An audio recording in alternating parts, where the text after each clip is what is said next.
Que bueno, todo eso también para preguntarle todo eso. a Rodolfo, que va a estar en un ratito con nosotros. Pero recién mencionábamos el descargo de Tamara Pettinato. Probablemente, a ver, junto con la palabra de Alberto Fernández y la de Fabiola Yáñez, el tercer testimonio más buscado. Así que vamos a repasar un poquito lo que decía anoche en Blender y ahora lo analizamos. Que soy puta.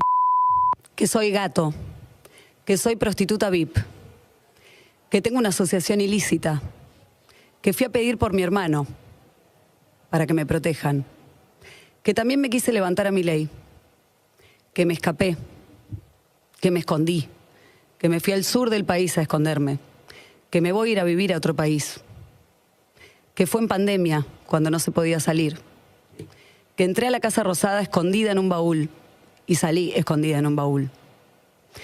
Que cobré $4.500 por un trabajo que me consiguió él, por supuesto. Que el señor de 65, que conté una anécdota muy linda, era él. Que tengo contratos varios con el Estado y saqué provecho y mucha plata por él. Estas son algunas de las cosas que escuché en una semana sobre mí, por haber ido a comer un día a la Casa Rosada, quedarme a almorzar después de grabar una entrevista. No lo escuché de gente común que te escribe en las redes o haters, como les dicen. Lo escuché de periodistas que tienen que decir la verdad, que el compromiso es informar y decir la verdad para que esa gente que los ve después forme una opinión y vaya y te putee en las redes. Lo escuché de ellos, lo escuché del presidente actual, Milei, diciéndome prostituta y que soy parte de una asociación ilícita. Personas que son responsables teniendo un micrófono y que tienen la responsabilidad de informar, dijeron estas cosas y muchísimas más. Esto es solo algunas que me crucé por ahí. No me escondí, no me escapé, no tengo por qué esconderme, ni escaparme, ni irme del país. Me guardé unos días en mi casa por el golpe emocional que es verte expuesto en algo que no elegís, que no se lo deseo a nadie. Es algo que yo no quise nunca, es un video que yo nunca tuve, que no estaba en mi teléfono, que no salió de mí, que lo tenía una sola persona, dos, me enteré después, y con un video de un almuerzo corrieron el foco por completo de lo importante, que es una denuncia por violencia de género. Mezclaron todo, sacaron el foco de esa denuncia, me pusieron a mí en tapas de diarios hablando de esa denuncia, ponían mi video, que no tiene nada que ver una cosa con la otra. Acá lo serio y lo importante es esa denuncia y es lo que tienen que investigar. Tienen que escuchar a esa víctima y no tiene nada que ver este video. Este video es un chisme rosa, se le decía antes. Corrieron el foco de lo importante, me piden explicaciones a mí, cuando no soy la persona que tiene que explicar. Yo me quedé en un almuerzo que me invitó el único que te puede invitar. Entré con 4 personas más, no entré en un baúl. No voy a explicar cada una de las cosas que dije en esa lista porque todas las que nombré para empezar son mentira. No tengo más nada que aclarar. Lo que aclaré está en mis redes, en un comunicado.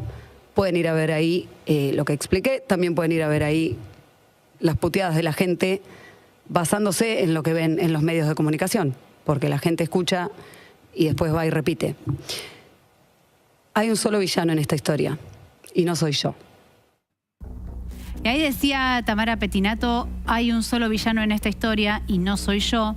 Entendemos que después de un descargo de más de 3 minutos y pico, como el que acabamos de compartir, se está refiriendo a Alberto Fernández, quien durante mucho tiempo no solamente tuvo una relación personal, sino incluso se podría decir casi hasta comercial, porque durante en varias oportunidades fue contratada por el Estado. Y es cierto que ella tenía un contacto con quien fue el primer mandatario de los argentinos. Digo, despegarse completamente de la figura de Alberto Fernández a nivel estratégico comunicacional tampoco me parece un acierto, porque cuando en su momento ya no quiso explicar las razones de su visita a la Quinta de Olivos y dijo que eran motivos personales, justamente esos motivos personales al sentido común de la población pueden hacerle pensar que justamente esta relación personal, porque ella le está poniendo el rótulo de motivos personales, esta relación personal con el expresidente de los argentinos, luego ahora es de la cual ella se quiere despegar completamente y hacer ver que prácticamente eran dos desconocidos y que él es un villano. Bueno, tendrá que explicar luego por qué es un villano, porque ella también es comunicadora social. Perdón, pero cuando ella fue a la Quinta de Olivos, ¿no se abrió una causa judicial y ella no fue investigada? Sí, exactamente. ¿Hubo una sentencia? No, todavía no. ¿Todavía no? No. Sí hubo, de alguna manera, se solucionó lo que tuvo que ver con la causa del Olivos Gate, que tenía que ver con esta fiesta en un contexto... pero no es ajena a ella la fiesta. Pero es ajena lo de la fiesta. Lo de cumpleaños de Fabiola. Claro, porque como estas eran audiencias personales que, de alguna manera, el expresidente, como el actual presidente, o todos los que precedieron anteriormente, pueden habilitar. Por ejemplo, no sé, si vos lograras concertar una entrevista con Javier Milei, podrías visitarlo en la Casa Rosada o en la Quinta de Olivos si él te lo autorizara. En ese momento no habría nada raro. El tema es que estábamos en aislamiento. Como era el aislamiento, tenía algo de lógica que los encuentros presidenciales que tenía, digamos, por reuniones, ponerle laborales, fuesen en la Quinta de Olivos, porque bueno, en teoría cuanto menos te movías era mejor, sí, ¿no? Yo creo que me pareció como correcta el descargo de Tamara, porque sí coincido que sacaron el foco completamente y que hay mucha culpa de los medios de comunicación en la construcción del pensamiento de los ciudadanos. Entonces, es importante para mí que los medios de comunicación nos empecemos a poner las pilas con esto de señalar y no informar. Hay mucho opinólogo en la televisión. Yo por lo menos estoy cansada de escuchar a periodistas partidarios. Yo quiero escuchar a periodistas que me dan información. No quiero escuchar a más gente que me está metiendo en la cabeza lo que piensan ellos o el sobre que reciben lo transmiten así. Entonces, a mí eso ya me indigna. Entonces, por un lado, yo entiendo que tiene razón en eso. Lo que no tiene razón, perdona, claro, es que carece de autocrítica. Entonces, en ningún momento ella dice, bueno, y la verdad que si hay alguien que se sintió mal, pido disculpas. A mí también me pasó eso, como que dije comunicacionalmente quizás lo que faltó, porque todo lo que dijo, estoy de acuerdo. Todo lo que dijo en relación a todo lo que se dijo de ella, cómo se mezcló la violencia de género con su video, como se dio a conocer todo el mismo día, es como que se mezclaron las noticias. La verdad que, si bien tenían que ver todas con Alberto Fernández, eran cosas diferentes. Lo que sí, es verdad que ella no terminó de explicar, como que nos quedamos con la duda de qué pasó, por qué estaba ahí, digamos, quizás ella podría haber contado eso, porque se vio como un discurso muy como escrito y encorsetado. Y ella se caracteriza precisamente por ser espontánea, por opinar de todas las noticias, digamos. Ella se dedica a eso también. Hoy a la mañana, por ejemplo, estuvo en el programa de Ernesto Tenenbaum, el de Radio con Vos, que es donde ella trabaja, y ahí se descontracturó un poquito más, porque los compañeros la pinchaban, le hacían chistes, le hacían preguntas, y es un equipo de trabajo que tiene 10 años, a diferencia de este programa en Blender, que es más nuevo, de lo que hace en Metro. Tamara hace muchos años, hace 10 años que forma parte de ese equipo de trabajo. Entonces conversaron un poquito más. Yo creo que quizás con el paso de los días, ella ya el lunes se reincorpora formalmente, porque hoy fue como de invitada un ratito al programa, se reincorpora quizás con el paso de los días, porque esto va a seguir siendo noticia, posiblemente. Quizás ahí empiece a contar un poco más, ¿no? Ella hablaba de que estaba choqueada de alguna manera, y algo de se sintió desnuda, se sintió como muy mal, tenía mucho miedo de lo que le pudiera decir la gente. Después dijo que, por ejemplo, cuando ella fue al aeropuerto, las 3 personas que se le acercaron, había mucha gente que le sacaba fotos, pero las 3 personas que se le acercaron fue para tirarle buena palabra onda, de apoyo.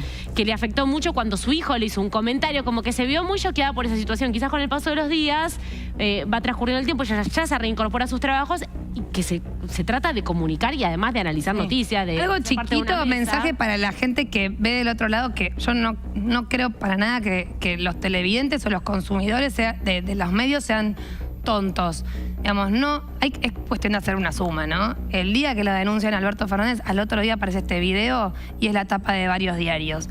Es obvio que querían tapar un escándalo de violencia de género contra un expresidente con una cosa pavada, que al lado de la violencia, esto es una pavada. Entonces, Me parece que hay cuestión... Lo que yo te iba a señalar antes, Pau, me parece que acá hay dos cuestiones. Primero, cuando dije en un comienzo que ella se quería despegar discursivamente de Alberto Fernández, cuando las veces anteriores que se le había consultado de sus visitas a la Quinta de Olivos decían que era por cuestiones personales, ahí es donde me habla de una relación personal. Ahí es donde yo explico esto de despegarse desde lo personal, rotularlo de villano y de pronto hasta hacía 5 minutos vos tenías una relación personal con el expresidente. Eso fue lo del comienzo. Y por otro lado, señalar y ampliar un poco por ahí lo que vos mencionabas, acá hay dos cuestiones. Una que tiene que ver con el orden de lo legal y la otra que tiene que ver con el orden de lo moral. Habrá personas que de pronto ver a una Tamara Pettinato en la Casa Rosada, digamos de alguna manera teniendo un almuerzo informal con el presidente, tomando una bebida alcohólica y utilizando sobres membretados de Presidencia de la Nación, les puede resultar inmoral. Y eso es una apreciación, es un juicio de valor. Digo, nos excede a cada uno de nosotros saber cuánto impacta en cada una de las personas que nos están viendo o que ven estas imágenes y pueden considerar eventualmente esta escena como inmoral. Pero no es ilegal. O sea, nada de lo que sucedió dentro de este almuerzo o hasta donde hemos visto fue ilegal. Perdón, sí, ¿y la culpa de quién es? Perdón, porque ¿quién es el que lleva la investigación? ¿De la autoridad? Es el presidente de la nación, es el hombre. Acá a la persona que hay que señalar es Alberto Fernández. Por eso digo, entonces, pero quizás lo de la Quinta de Olivos... la tapa de los diarios era Tamara Pettinato. Yo tampoco estoy chocha, feliz con que Tamara Pettinato haya hecho lo que hizo. Me parece que no era lo correcto. Pero digo, salió del celular de Alberto Fernández el video ese. Sí, ese celular fue grabado por Alberto Fernández y en realidad surge del celular de su secretaria en un contexto de una causa más macro, pues esto como que se desprende, digamos, ¿no? Como una causa más macro que tiene que ver con una investigación por una eventual causa de corrupción vinculada a seguros. Dicho esto, y para redondear la idea, una cosa es lo moral, que eso queda como a criterio de cada uno, y otra cosa es lo legal. Sea una denuncia formal de violencia de género, ya sea que la haga quien la haga, eso ya entra en el terreno de lo legal. Y ahí ya no entran las medias tintas de si a una persona le cae bien, le cae mal, yo le creo, no le creo. No, ahí es la justicia la que tiene que investigar. Y si el que está involucrado en esta causa es un expresidente o es el Papa Francisco, digo, me da igual. Es una causa que ya tiene que ver con lo legal y que debe ser investigada y que debe avanzar la justicia y que se tiene que hacer justicia en este sentido. Ahora después, hay un montón de cuestiones que tendrán que ver con el mundo de la farándula, incluso que se rozan, porque Tamara Pettinato se hace público porque obviamente ella es una figura pública. Si se hubiera reunido con una anónima en la Casa Rosada ni nos hubiéramos enterado. Bueno, genera todo este morbo, pero este morbo no deja de ser un morbo que puede eventualmente rozar lo inmoral, pero no lo ilegal. Luego tendrá que explicar ella su ida a la Quinta de Olivos en época de pandemia, que eso ya es capítulo aparte. Bueno, esto obviamente es un tema que lo podríamos estar hablando hasta la